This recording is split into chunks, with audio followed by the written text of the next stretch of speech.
ശിവദം ശിവനാമം ആദ്യം പാടിയത് MG ശ്രീകുമാര്, മാറ്റിയത് ദാസേട്ടന്റെ ഒറ്റ പോണ കോളില്. വെളിപ്പെടുത്തലുമായി സംഗീത സംവിധായകൻ. മലയാള സിനിമയും സംഗീതവും നിലനിൽക്കുന്നിടത്തോളം കാലം സംഗീത സംവിധായകൻ മോഹൻ സിത്താരയുടെ ഗാനങ്ങളും മലയാളികൾ ഓർക്കും. ഇന്ന് സംഗീത സംവിധാന രംഗത്ത് അദ്ദേഹം അത്ര സജീവമല്ല.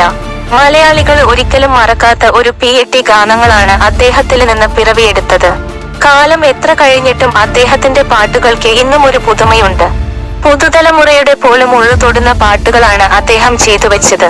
1986 പുറത്തിറങ്ങിയ 1 മുതൽ 0 വരെ എന്ന സിനിമയിലൂടെയാണ് മോഹന സിത്താര സംഗീത സംവിധായകനായി മാറുന്നത്.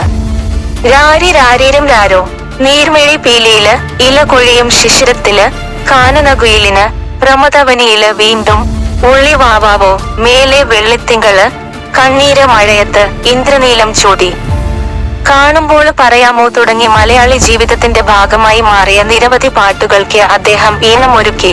ഇപ്പോഴത്തെ ഒരു പാട്ട് റെക്കോർഡ് ചെയ്ത ശേഷം ഗായകനെ മാറ്റേണ്ടി വന്നതിനെ കുറിച്ച് തുറന്നു പറയുകയാണ് മോഹൻ സിത്താര. MG ശ്രീകുമാറിനെ മാറ്റി പകരം KJ യേശുദാസിനെ കൊണ്ട് പാടിക്കേണ്ടി വന്നതിനെ കുറിച്ചാണ് മോഹന സിത്താര സംസാരിക്കുന്നത്. സൈന സൗത്ത് പ്ലസിന് നൽകിയ അഭിമുഖത്തിലാണ് അദ്ദേഹം ആ സംഭവത്തെക്കുറിച്ച് പറഞ്ഞത്.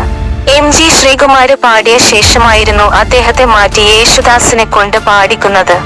ദിനേശ് ബാബു സംവിധാനം ചെയ്ത മഴവില്ല് എന്ന സിനിമയിലായിരുന്നു ആ സംഭവം. ചിത്രത്തിലെ ശിവദം ശിവനാമം എന്ന പാട്ടിനെ കുറിച്ചാണ് മോഹന സിത്താര സംസാരിക്കുന്നത്. കൈതപ്രം ദാമോദരന് നമ്പൂതിരിയായിരുന്നു പാട്ടിന് വരികൾ എഴുതിയത്.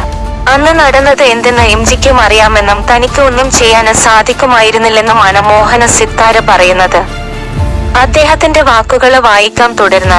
അതിമനോഹരമായി കൈതപ്രം എഴുതിയ ഒരു ഗാനമായിരുന്നു ശിവദം ശിവനാമം എന്നത്. ഈ ഗാനം പാടാന് ഞാൻ ആലോചിച്ചത് യേശുദാസിനെ വെച്ചായിരുന്നു. ആസ്വദിച്ചാണ് ആ വരിക്ക് ചെയ്തത്.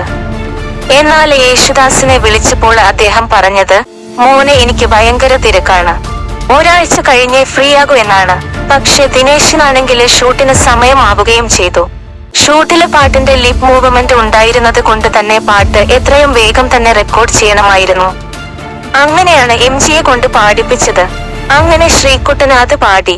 ഭയങ്കര രസായിട്ട് തന്നെ ശ്രീകുട്ടന് അത് പാടുകയും ചെയ്തു.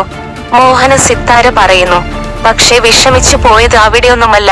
പാട്ടിന്റെ റെക്കോർഡും കഴിഞ്ഞ് പുറത്തു വരുമ്പോഴുണ്ട് ഒരു പോണ കോള് വരുന്നു. ഏട്ടാ ഇത് ഞാനാ എന്ന് പറഞ്ഞു വന്ന പോണ കോള് ദാസേട്ടന്റെ ആയിരുന്നു എന്നാണ് മോഹന സിത്താര പറയുന്നത്. ഏടാ നീ ഫ്രീ ആണോ, നമുക്ക് പാടാം എന്നായിരുന്നു ദാസേട്ടന് പറഞ്ഞത്. ഞാന് സത്യത്തില് എന്താ ചെയ്യണ്ടേ എന്ന് അറിയാത്ത അവസ്ഥയായി, ഒരു പിടിയും കിട്ടാത്ത അവസ്ഥയായിരുന്നുവെന്നും അദ്ദേഹം പറയുന്നു. പിന്നീട് ശ്രീകുട്ടന് പാടിയ ആ ട്രാക്ക് മാറ്റി ദാസസര് പാടുകയായിരുന്നു. എനിക്കൊന്നും ചെയ്യാന് പറ്റാത്ത അവസ്ഥയായിരുന്നു അത്. ശ്രീകുട്ടനും അതറിയാമെന്നും അദ്ദേഹം പറയുന്നുണ്ട്. എന്തായാലും പാട്ട് പ്രതീക്ഷിച്ചതുപോലെ തന്നെ വലിയ ഹിറ്റായി മാറുകയും ചെയ്തു. യേശുദാസ് മനോഹരമായി തന്നെ ആ ഗാനം ആലപിച്ചിരിക്കുകയും ചെയ്യുന്നു. എന്നാൽ MG ശ്രീകുമാറായിരുന്നുവെങ്കിൽ ആ പാട്ട് എങ്ങനെയായിരിക്കും വന്നിരിക്കുക എന്ന ആകാംക്ഷ കേൾവിക്കാരില് ബാക്കിയാക്കുകയാണ് മോഹന സിത്താരയുടെ ഈ തുറന്നു പറച്ചില്.